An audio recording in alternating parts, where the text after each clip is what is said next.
Era uma noite sufocante de tempestade. As nuvens escuras escondiam a lua, e os relâmpagos riscavam o céu como feridas abertas na carne do mundo. A cidade parecia segurar a respiração. As pessoas corriam pelas calçadas, fechando guarda-chuvas contra o vento que rugia como um animal faminto. E no meio desse cenário, sob uma marquise esquecida, estava ela, a mulher que todos chamavam de mendiga. Seu corpo magro tremia dentro de um cobertor sujo. Ao redor, caixas de papelão se empilhavam como muralhas frágeis contra o frio. Mas em seus olhos havia algo que nenhum pano rasgado podia esconder, uma chama de resistência, um olhar que não se entregava totalmente ao desespero. Era como se, no fundo, ainda houvesse uma esperança que ela mesma não ousava confessar. Enquanto isso, em outro ponto da cidade, um carro preto deslizava pelas avenidas encharcadas. No volante, o milionário.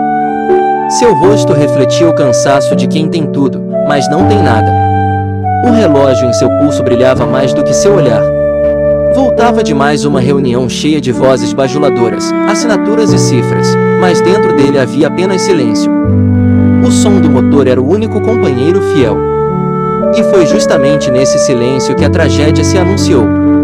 Uma dor aguda atravessou seu peito. O volante escapou-lhe das mãos. O carro derrapou, girou, e em segundos estava à beira de despencar por uma ribanceira. Chuva, gritos mudos, o coração falhando. O milionário se sentiu à beira do fim. Mas o destino, caprichoso como sempre, já havia escrito outra linha para aquela noite. A mendiga, encolhida em seu canto, ouviu um barulho ensurdecedor. Seu instinto falou mais alto. Ela correu. Seus pés descalços escorregaram na lama, mas não parou. O carro ainda balançava, prestes a desabar. E dentro dele, um homem rico, poderoso, incapaz de se salvar. Com uma força que nem ela sabia que tinha, a mendiga agarrou a porta, puxou com desespero e conseguiu arrastá-lo para fora. O milionário caiu nos braços dela como uma criança sem defesas. A chuva encharcava os dois, mas naquele instante não havia miséria, não havia luxo. Havia apenas vida e morte. Quando ele abriu os olhos, a primeira visão que teve foi daquele rosto marcado pelo tempo, pelo sofrimento, mas cheio de coragem. Tentou falar, mas a voz não saía. Tentou alcançar o bolso, oferecer dinheiro, mas a mendiga balançou a cabeça. Não quero nada do senhor. Só quero que respire. Só quero que viva. Essas palavras ficaram gravadas nele como ferro em brasa. Um homem acostumado a comprar tudo, até a amizade dos outros, estava vivo porque alguém sem nada escolhera salvá-lo sem pedir nada em troca. O milionário, atordoado, pediu para que ela o acompanhasse. No início, ela recusou. Minha vida é na rua, disse. Mas ele insistiu, dizendo que ao menos queria retribuir com uma sopa quente, um abrigo por uma noite. Relutante, ela aceitou. A mansão surgiu diante dela como um palácio. Portões altos, luzes douradas, jardins que pareciam de outro mundo. Mas, ao entrar, não encontrou calor, encontrou olhares de desprezo. Os empregados franziram a testa, alguns riram em silêncio, outros murmuraram. O patrão enlouqueceu. Ainda assim, o milionário ergueu a voz com firmeza. Ela é minha convidada. E quero respeito. A mendiga caminhou por aqueles corredores como quem pisa em território proibido. Ao sentar-se diante da mesa farta, suas mãos tremeram. Havia mais comida ali do que ela vira em semanas inteiras. Olhou para os pratos, depois para ele, e com a voz baixa, mas firme, disse: tudo isso poderia alimentar 10 famílias lá fora. E aqui sobra, aqui estraga. Que mundo injusto é esse que o senhor vive? O milionário ficou em silêncio. Ninguém jamais lhe falará assim. Nos dias seguintes, algo extraordinário aconteceu. Ela, que deveria ser apenas uma estranha, começou a revelar pedaços de sua vida. Contou que já fora professora, que tivera uma casa, uma família. Mas a tragédia, um incêndio, a perda dos filhos, o desespero, a arrastara para a rua.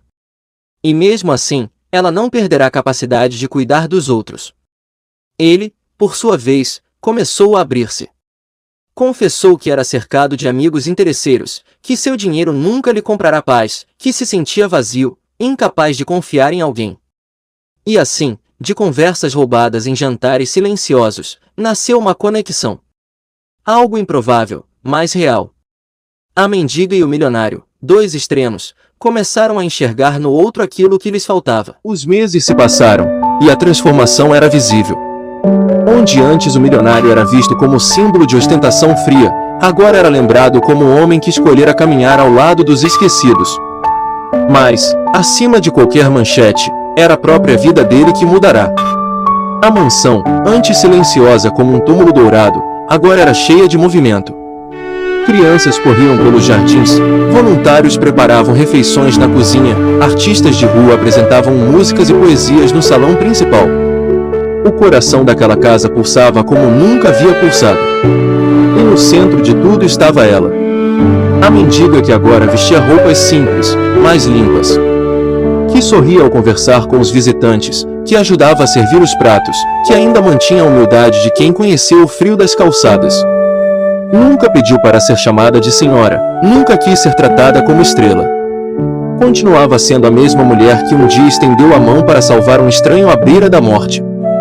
Mas a pressão do mundo não havia desaparecido por completo. Ainda havia vozes que murmuravam, ainda havia olhos que julgavam. E em certos dias, quando se via diante do espelho, ela se perguntava em silêncio: será que eu mereço tudo isso? O milionário percebia suas dúvidas, e cada vez que a encontrava cabisbaixa, lembrava-lhe de uma verdade inegável: você é a única razão pela qual tudo isso existe. Você não apenas me salvou, você deu um novo sentido a cada passo que dou.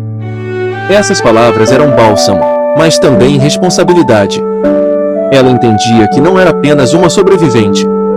Agora, era a voz para muitos que nunca seriam ouvidos. Veio então o dia mais simbólico. O auditório da cidade estava lotado. Autoridades, jornalistas, famílias carentes, todos reunidos para a inauguração oficial da Fundação Esperança, o grande projeto social financiado pelo milionário e conduzido por ela. No palco, sob as luzes fortes, a mendiga tremeu. Segurava um papel com o discurso preparado, mas suas mãos não obedeciam. O milionário, ao lado, apenas sorriu e sussurrou: não precisa ler nada. Apenas fale com o coração. Ela respirou fundo. Olhou para as pessoas à sua frente e começou: durante anos, eu fui invisível. Caminhava pelas ruas e ninguém me via. Ninguém sabia meu nome. Eu era apenas a mendiga. Dormia no frio, passava fome, e achava que a vida tinha terminado para mim. Até o dia em que salvei um homem que, ironicamente, tinha tudo, mas estava tão vazio quanto eu. O silêncio tomou conta do auditório. As lágrimas escorreram em alguns rostos. Eu o salvei da morte naquela noite. Mas ele me salvou da escuridão da indiferença. Hoje não falo por mim, falo por todos que ainda estão lá fora, debaixo da chuva, implorando por um olhar. Nós não precisamos de esmola. Precisamos de oportunidade. Precisamos de dignidade. Aplausos ecoaram, fortes, prolongados. O milionário segurou a mão dela e a ergueu no alto. E naquele gesto, selou-se algo maior do que qualquer fortuna, a certeza de que juntos tinham vencido. O tempo passou, e a história deles virou lenda. Não uma lenda de contos de fadas, mas uma lenda real, narrada em jornais, contada nas ruas, ensinada em escolas. A cidade nunca mais olhou para uma pessoa em situação de rua da mesma forma. Sempre havia alguém que lembrava: e se for aquela que vai salvar sua vida amanhã? Quanto a eles, seguiram caminhando lado a lado. O milionário, com menos ouro e mais humanidade. A mendiga, com menos frio e mais esperança. E juntos, provaram ao mundo que os maiores tesouros não se medem em cifras, mas no poder de um gesto, no valor de uma vida, na força de um amor improvável. E assim, sob o céu que certa vez testemunhara a tempestade que os uniu, viveram não como dois opostos, mas como um só coração. Porque, no fim, era verdade, a mendiga salvara a vida do milionário, mas também era ele quem, todos os dias, salvava a dela.